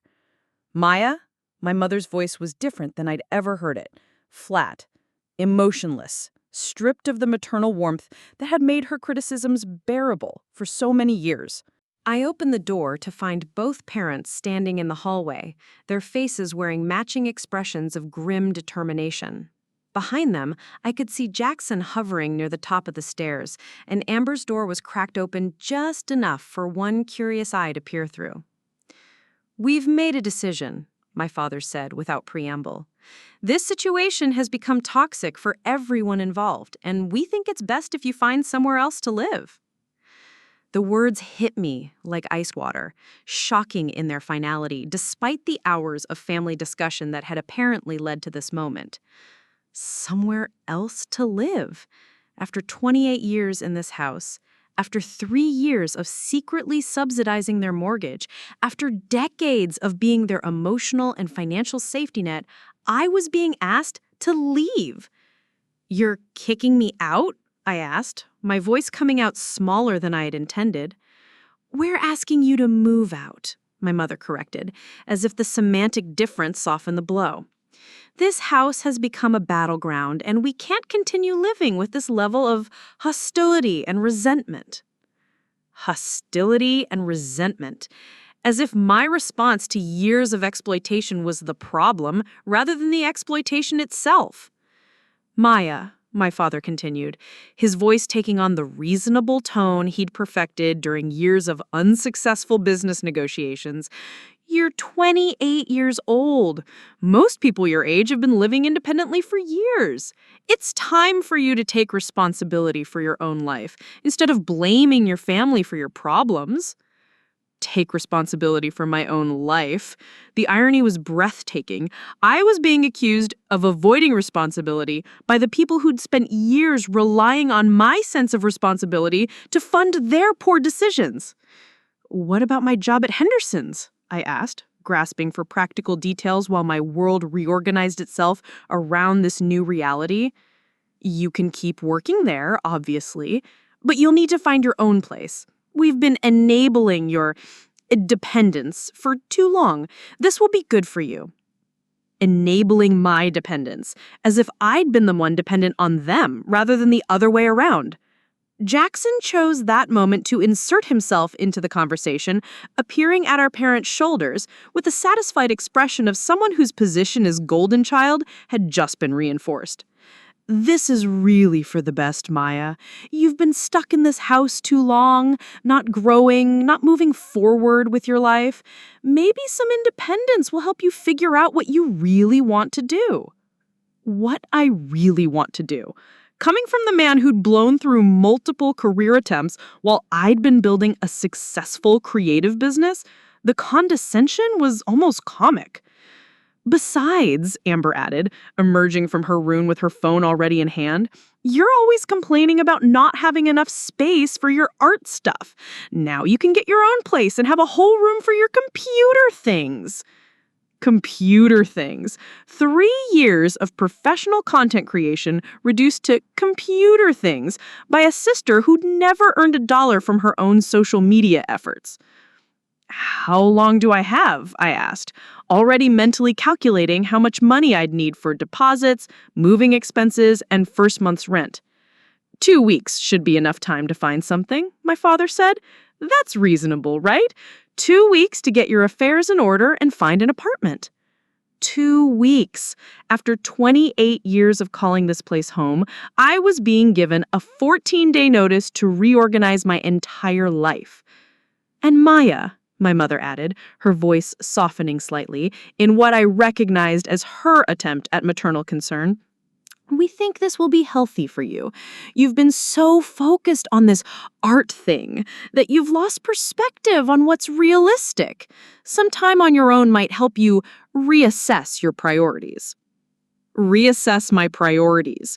The subtext was clear. They expected financial independence to cure me of my artistic ambitions, to force me back into the role of grateful daughter who understood that dreams were luxuries only other people could afford.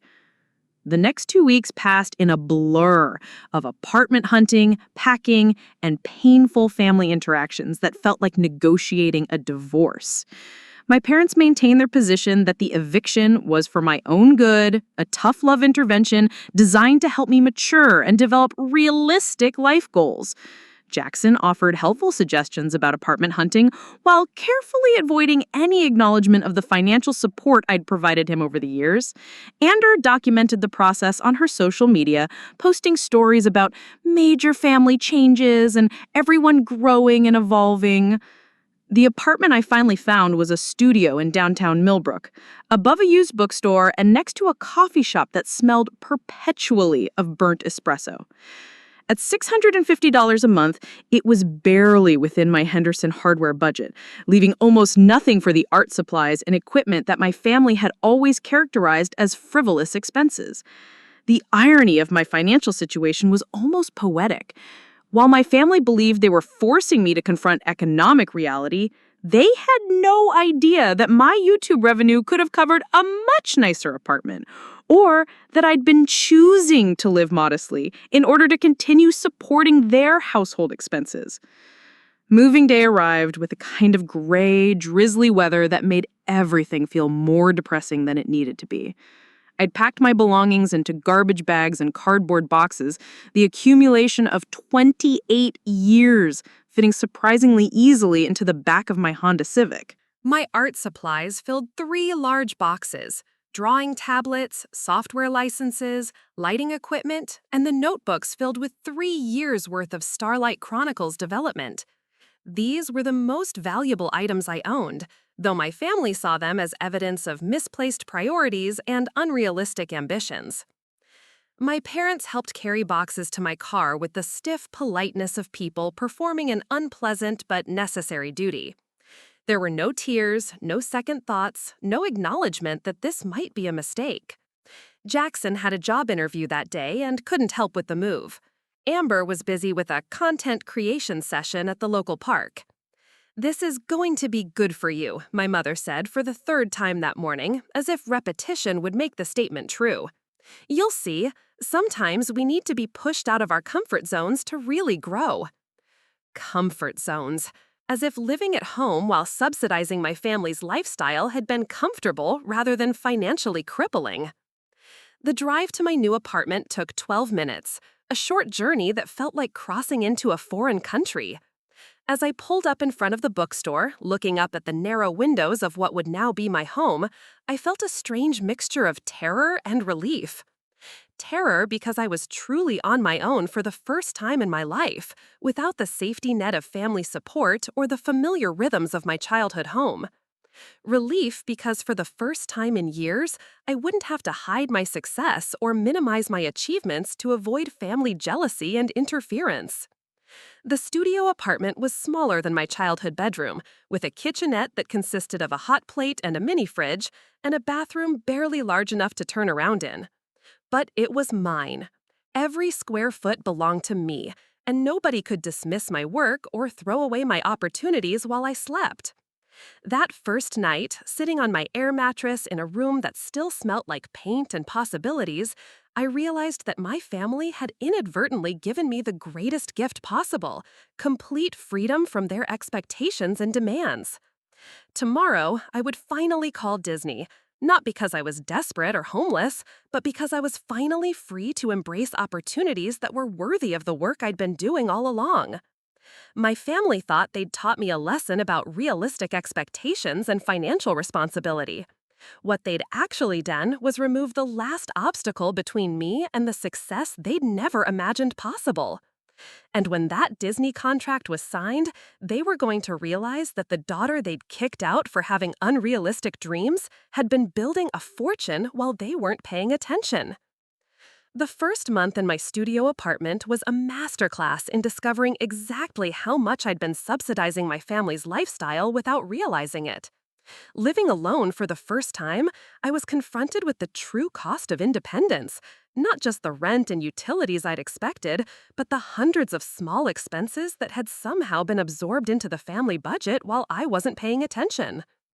Groceries for one person somehow cost more per meal than feeding a family of 5 had seemed to when I'd been contributing to the household funds. A single roll of toilet paper felt like a luxury purchase when it came entirely out of my Henderson's hardware paycheck. The coffee shop downstairs sold individual cups for what I used to spend on a week's worth of ground coffee. But buying a coffee maker meant choosing between caffeine and eating lunch. The studio itself was a study in minimalist living taken too far. My air mattress took up most of the floor space, forcing me to store my art supplies in plastic bins that doubled as furniture. The kitchenette's single burner meant cooking required the kind of advanced planning usually reserved for camping trips. The bathroom's shower head hung at exactly the wrong height, making every morning feel like a contortion exercise. But the worst part wasn't the physical discomfort. It was the crushing loneliness that settled over me like fog in the evenings when I'd finished my shift at Henderson's and climbed the narrow stairs to my empty room. For 28 years, I'd been surrounded by family noise. Jackson's phone conversations echoing from his bedroom, Amber's music bleeding through thin walls, my parents' television providing a constant background hum of news and sitcom laugh tracks. The silence in my studio apartment was so complete that I could hear conversations from the coffee shop below, footsteps from the apartment upstairs, and the hum of traffic on Millbrook's main street. The isolation was particularly acute in the evenings, when I'd previously been working on Starlight Chronicles while surrounded by the comforting sounds of family life. Now, sitting alone with my laptop balanced on a plastic storage bin, the creative process felt hollow and self-indulgent. Without an audience for my work, even an unappreciative one, I began to question whether the hours I spent animating were productive effort or elaborate procrastination. My family's criticism echoed in the empty apartment: playing on the computer, cartoon nonsense, expensive hobby. Without their daily dismissals to rebel against, I started wondering if they'd been right all along. Maybe my YouTube success was a fluke. Maybe the subscriber count and revenue were temporary phenomena that would evaporate as quickly as they'd appeared. Maybe I really was wasting my time on unrealistic dreams while neglecting more practical concerns. The doubt was fed by the grinding routine of my new life. Wake up at 6 a.m. to the sound of delivery trucks rattling past my window. Shower in a bathroom barely large enough to turn around in. Eat instant oatmeal while standing in my kitchenette because I couldn't afford a table. Walk 15 minutes to Henderson's Hardware for 8 hours of restocking shelves and helping customers find the right screws for their weekend projects. Walk home to an empty apartment where my air mattress and plastic bins waited like a rebuke to every ambitious thought I'd ever had. The weekends were the hardest. Previously, Saturday and Sunday had been my most productive creative days, when I could work on Starlight Chronicles for hours without interruption. Now, alone in my studio with nowhere to go and no one to talk to, the animation work felt less like pursuing a dream and more like hiding from reality. I'd started avoiding my laptop entirely some evenings, choosing instead to lie on my air mattress and stare at the water stains on the ceiling while wondering if this was what maturity looked like. Maybe my parents had been right about the importance of stability and realistic expectations. Maybe artistic pursuits were luxuries I could no longer afford, both financially and emotionally. The breaking point came on a particularly gray Tuesday evening in my 6th week of independence. I'd had a difficult day at Henderson's, dealing with a customer who'd screamed at me for 10 minutes about a receipt for a purchase he'd made 6 months earlier, and I'd come home to find an envelope slipped under my door. The letter was from my landlord, a terse note about noise complaints from the coffee shop owner. Apparently, my late-night recording sessions for Starlight Chronicles had been disturbing the business downstairs, and I needed to either soundproof my apartment or limit my computer work to daytime hours. Soundproofing was obviously beyond my budget. Daytime hours were when I worked at Henderson's. The implication was clear. I needed to choose between my job and my creative work, between financial survival and artistic expression. I'd sat on my air mattress holding the complaint letter, feeling the walls of my tiny apartment closing in around me like a physical presence. For the first time since moving out, I'd seriously considered calling my parents and apologizing, admitting that they'd been right about my impractical dreams and unrealistic expectations. The phone had been in my hand, their number partially dialed, when my laptop had chimed with a YouTube notification. Someone had commented on my latest Starlight Chronicles episode, and the comment preview had been visible on my screen. This series literally saved my life during the darkest period I've ever experienced. Thank you for creating something so beautiful and meaningful. I'd clicked through to read the full comment, then found myself scrolling through dozens of similar messages from viewers around the world. A teenager in Germany who watched my animations to practice English. A single mother in Texas who shared episodes with her daughter as bedtime stories. An elderly man in Japan who'd started drawing again after watching my creative process videos. These weren't casual entertainment consumers leaving polite feedback. These were people whose lives had been genuinely touched by work I'd created in my childhood bedroom, while my family dismissed it as expensive nonsense. The disconnect between my family's perception of my work and its actual impact on real people had never been starker. While they'd been concerned about my unrealistic career goals, I'd been creating content that mattered to thousands of viewers who'd never met me but felt connected to the stories I was telling. That night, I'd made a decision that would change everything. Instead of abandoning my creative work to appease noise complaints and family expectations, I was going to embrace it fully. I was going to call Disney not because I was desperate for validation, but because my work deserved to be seen by the audiences who would appreciate it. But first, I needed to solve the practical problems that were threatening to derail everything I'd built. The studio apartment was clearly inadequate for both living and creative content creation. My Henderson's hardware job was consuming time and energy I needed for animation. The isolation and financial stress were undermining my creative confidence and emotional stability. The solution had been sitting in my email inbox for weeks, ignored while I'd struggled with the logistics of independent living. Brand partnership offers, licensing inquiries, merchandise opportunities, revenue streams that could replace my retail income and fund a proper creative workspace. For 3 years, I'd been thinking of my YouTube channel as a creative outlet that happened to generate some money. It was time to start thinking of it as a business that could support the lifestyle I needed to create my best work. That Tuesday night, sitting on my air mattress with my laptop balanced on a plastic bin, I opened my email and started responding to partnership inquiries I'd been too overwhelmed to pursue. A subscription box company wanted to sponsor episodes.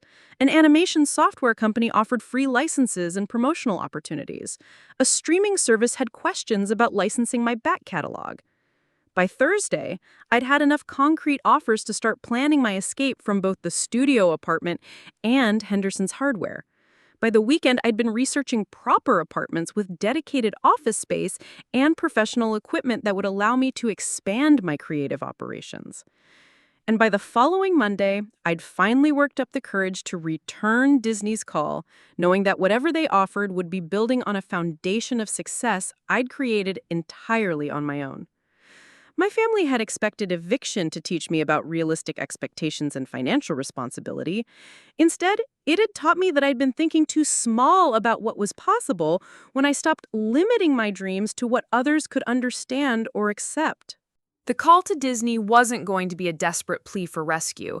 It was going to be a negotiation between professionals about turning something extraordinary into something unprecedented. The phone call that changed my life happened on a Wednesday morning at 9:47 a.m. while I was standing in the paint aisle at Henderson's Hardware, helping Mrs. Peterson find the right shade of beige for her bathroom renovation. My phone had been buzzing insistently from my apron pocket, the California area code flashing on the screen like a beacon of possibility I'd been avoiding for almost 2 weeks. Maya, my manager Steve had said, appearing beside me with the patient expression of someone who'd reminded employees about personal phone calls too many times. You know the policy about phones during work hours. I'd looked at Mrs. Peterson, who was still debating between desert sand and warm taupe, with the intensity of someone making a life-altering decision, then at my phone screen where Disney Studios was displayed in bold letters. Steve, I'd said, my voice steadier than I'd expected, I need to take this call. It's important. Something in my tone must have convinced him because he'd nodded and taken over the paint consultation while I'd walked quickly toward the employee break room, my heart hammering against my ribs like a caged bird. Maya Reeves speaking, I'd answered, stepping into the empty break room and closing the door behind me. Ms. Reeves, this is Sarah Chen from Disney Animation Studios. Thank you for finally returning our calls. I was beginning to think we'd lost you to a competitor. The casual assumption that competitors might be courting me was so far outside my experience that I almost laughed. But Sarah Chen's voice carried the kind of professional authority that made jokes feel inappropriate. I'm sorry for the delay, I'd said. I've been dealing with some personal situations. Of course. I imagine the transition from independent content creation to studio partnerships can feel overwhelming. That's actually why I wanted to speak with you personally rather than going through agents or managers. Studio partnerships, as if my YouTube channel was already operating at a level where such conversations were routine rather than life-changing. Ms. Reeves, I'm going to be direct with you because I think that's what this situation requires. We've been following Starlight Chronicles for over a year.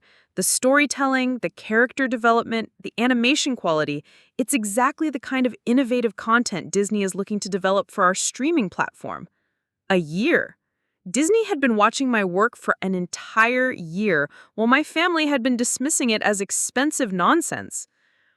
We'd like to offer you a development deal for a full-length animated feature based on your existing characters and world building, with options for additional films and potential series development. Full-length animated feature. The words seemed to echo in the break room, bouncing off the vending machines and employee notices like promises of a completely different life. Can you tell me more about what that would involve? I asked, surprised by how professional I sounded when my knees felt like they might give out. Absolutely. We're proposing a 3-year exclusive development deal with a guaranteed minimum payout of $25 million, escalating to potentially over $100 million, depending on box office performance and ancillary revenue streams. $100 million. The number was so large it didn't feel real, like someone had accidentally added too many zeros to a more reasonable figure. The timeline would be aggressive, Sarah had continued. We'd want to fast-track production to have the film ready for our summer 2026 release schedule. That would mean relocating to Los Angeles for the duration of the project, working with our top animation teams, and having access to resources and technology that would elevate your vision beyond anything currently possible in independent production. Relocating to Los Angeles, working with Disney's animation teams, access to resources I'd never imagined. Everything my family had insisted was impossible for someone from Millbrook, Ohio, was being offered to me in a single phone conversation. Ms. Reeves, I need to be honest with you about something, Sarah had said, her tone shifting slightly. We've had preliminary conversations with other studios about licensing your content. Netflix has expressed interest, and Warner Brothers has been asking questions. This offer represents Disney's commitment to working with you exclusively, but we need an answer relatively quickly. Other studios, Netflix, Warner Brothers, while my family had been concerned about my unrealistic dreams, major entertainment companies had been competing for the right to develop my work. How quickly? I asked. We'd need a decision within 2 weeks, and if you're interested, we'd want you in Los Angeles for initial meetings within a month. I know that's a rapid timeline, but the entertainment industry moves fast when there's this level of interest in a property. 2 weeks to decide whether to accept an offer that would fundamentally change everything about my life.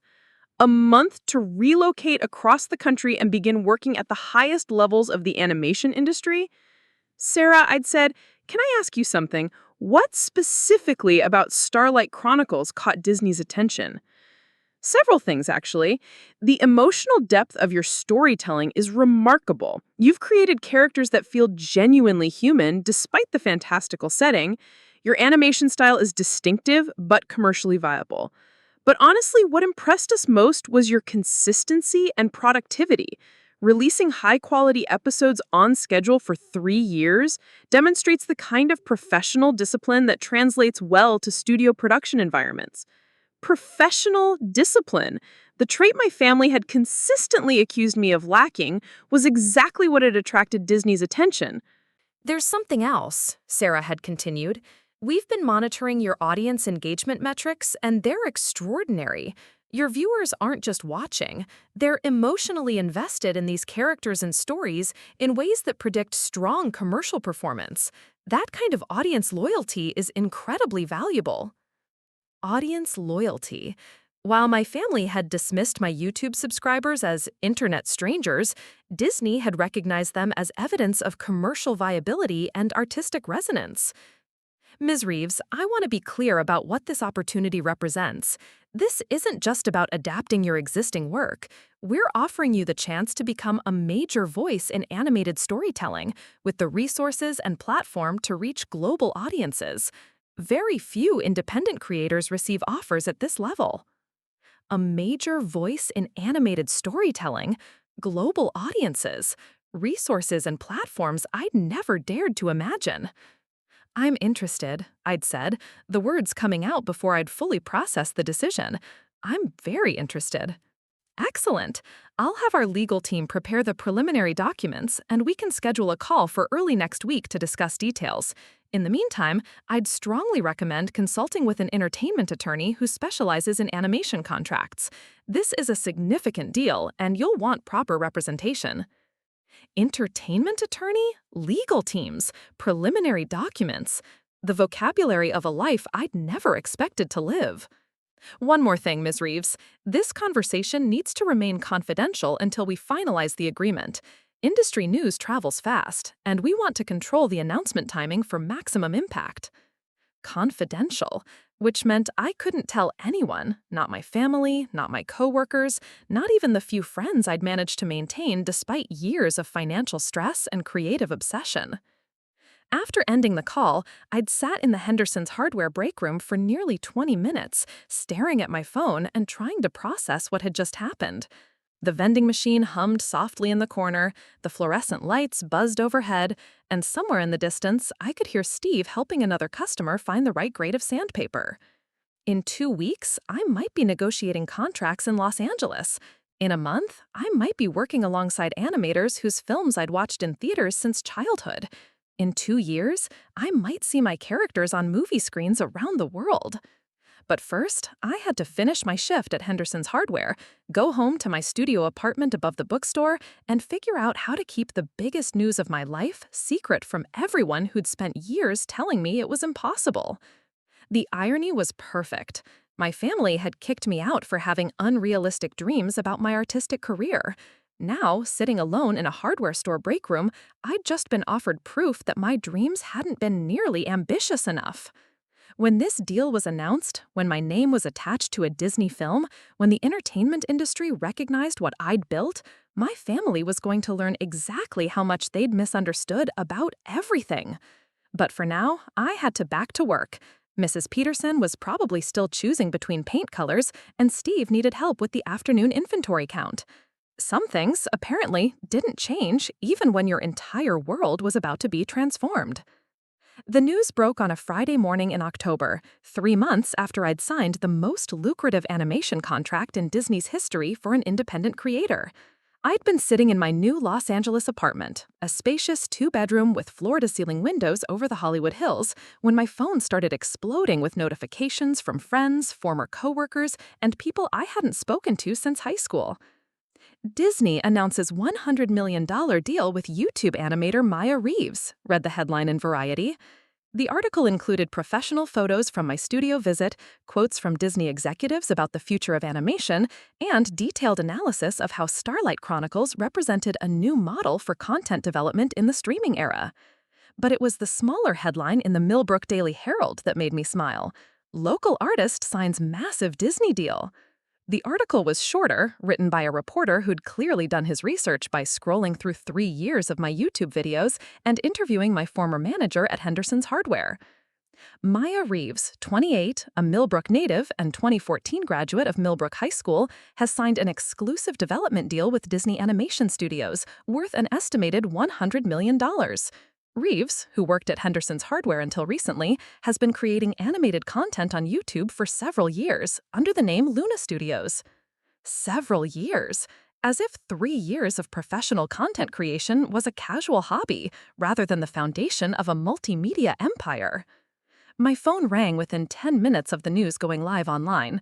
My mother's contact photo filled the screen, the formal family portrait from Christmas 2 years ago, when they'd still been confident about their assessment of my life choices.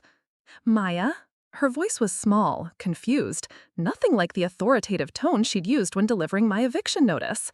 Honey, there are reporters calling the house. Something about Disney and money? I don't understand what's happening. Reporters, because apparently my story had become newsworthy enough to warrant actual journalism, complete with fact-checking and family interviews. I signed a development deal with Disney, I said, settling back into my ergonomic desk chair, one of many professional necessities I'd purchased with my signing bonus. The silence stretched so long I thought the call had dropped. When my mother finally spoke, her voice was barely audible. How much money are we talking about, Maya? Even in shock, she was already calculating how this windfall might benefit the family that had expelled me for pursuing exactly this opportunity. The initial deal is $25 million guaranteed, with performance bonuses that could reach over $100 million, I said, watching the Hollywood Hills shimmer in the afternoon sunlight. Plus merchandising rights, sequel options, and theme park licensing deals. Another silence. Then, faintly, I heard her calling for my father. Robert! Robert, you need to hear this!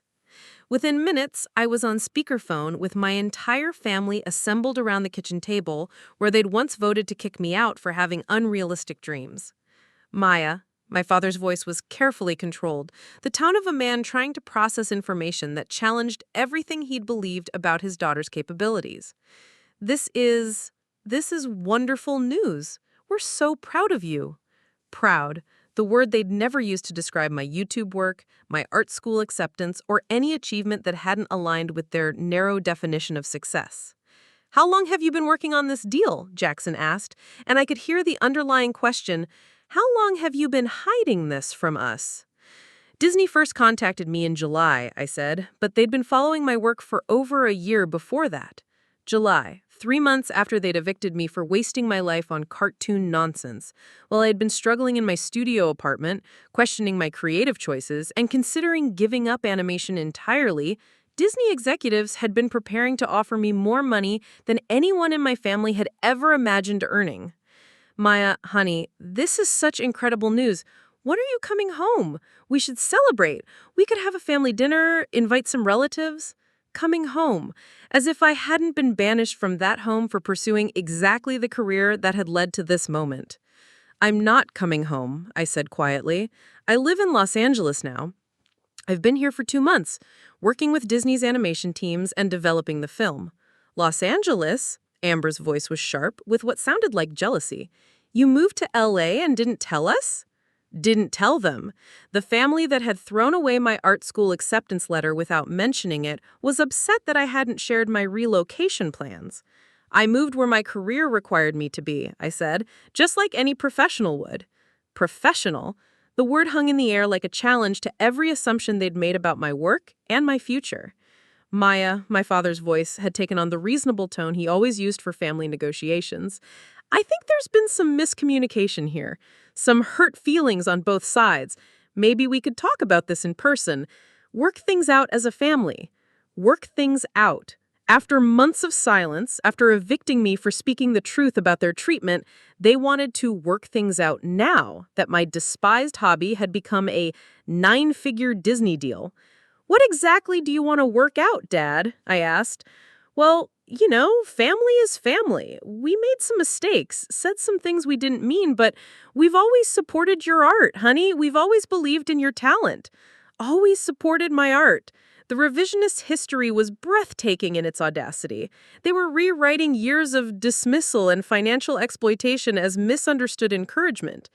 You threw away my acceptance letter to art school, I said. You called my work cartoon nonsense. You evicted me for pursuing the career that just earned me this Disney contract. Maya, my mother interjected, we were worried about you. We thought you were setting yourself up for disappointment. We had no idea you were this successful. Successful. The word they'd refused to apply to my work, even when it was supporting their household expenses. I tried to tell you, I said. For 3 years, I tried to share what I was building, but you were too busy funding Jackson's failed businesses and Amber's Instagram account to notice that I was creating something extraordinary. The truth hit the phone call like a physical presence. 3 years of dismissal, exploitation, and condescension couldn't be erased by a single news article, no matter how many zeros were involved. Maybe we could visit you in LA, Jackson suggested, his voice carrying the forced enthusiasm of someone who'd realized his family dynamic had fundamentally shifted. Meet some Disney people? Meet some Disney people, as if my professional relationships were networking opportunities for the family that had consistently undermined my professional development. I don't think that's a good idea, I said. I'm pretty busy with production schedules and script development. Script development. Professional obligations they couldn't dismiss or minimize because they were attached to a $100 million Disney contract. Maya, please, my mother's voice was breaking now, the tears finally coming. We made mistakes. We're sorry, but you're our daughter. This success, it belongs to all of us. Family shares family, right? Family shares family. The phrase she'd used to justify years of financial exploitation was now being deployed to claim ownership of success they tried to prevent. You're right, Mom, I said, looking out at the city where I was building the career they insisted was impossible, which is why I've been thinking about our relationship a lot lately. Hope crept into her voice. Really? Really. I've been thinking about how Jackson's car dealership cost me $30,000. How Dad's gambling debts cost me $5,000, how Amber's photography equipment cost me $3,000 in defaulted loans, how my rent, my food, my entire adult life was subsidized by the family members who called my dreams unrealistic. Each number hit the conversation like a physical blow. The precise accounting of their exploitation, delivered in the calm voice of someone who no longer needed their approval or support. I've calculated the total amount I invested in this family over the past 4 years, I continued. It comes to $68,000, money that came from the YouTube channel you dismissed as a hobby, money that kept your house, your cars, your lifestyle intact while you criticized my poor financial planning. The silence was deafening. So here's what's going to happen, I said, my voice steady and professional. I'm not coming home. I'm not sharing this success with people who tried to prevent it. And I'm not pretending that years of exploitation and dismissal can be erased by a single apology. Maya, please. I'm happy. For the first time in my adult life, I'm working on projects that matter, with people who respect my talents in a career that fulfills me creatively and financially. I'm everything you said I'd never be. The call ended with promises to call back, desperate suggestions for family therapy, and attempts to reframe their behavior as misguided love rather than systematic exploitation. But I'd already moved beyond their need for reconciliation. That evening, I posted a new video on my YouTube channel. Not an episode of Starlight Chronicles, but a personal message to the 3.1 million subscribers who'd supported my work when my own family couldn't see its value. Dreams don't become smaller when people dismiss them, I said, looking directly into the camera from my professional studio setup. They become stronger. They become proof that the only opinion that matters about your potential is your own. The video went viral within hours, shared by aspiring artists around the world who recognized their own stories and mine. The comment section filled with messages from viewers who'd been told their creative ambitions were unrealistic, impractical, or impossible. "Thank you for showing us that families can be wrong about everything," one comment read. "Your success doesn't just belong to you. It belongs to everyone who's ever been dismissed for having impossible dreams." And maybe that was the real victory. Not the money, not the Disney contract, not even the vindication of being spectacularly right about my potential. Maybe the real victory was proving that the most dangerous thing you can do to a dreamer is underestimate them. Because sometimes the people who mock your worthless dreams end up watching you live them on the biggest screen in the world. Have you ever been told your dreams were too big, too unrealistic, too impossible? Comment 1 if you chose to pursue them anyway, and 2 if you're still finding the courage to believe in what others can't see. Because sometimes the most successful revenge is simply succeeding. Up next, you've got 2 more standout stories right on your screen. If this one hits the mark, you won't want to pass these up. Just click and check them out. And don't forget to like, subscribe, and turn on the notification bell so you don't miss any upload from us.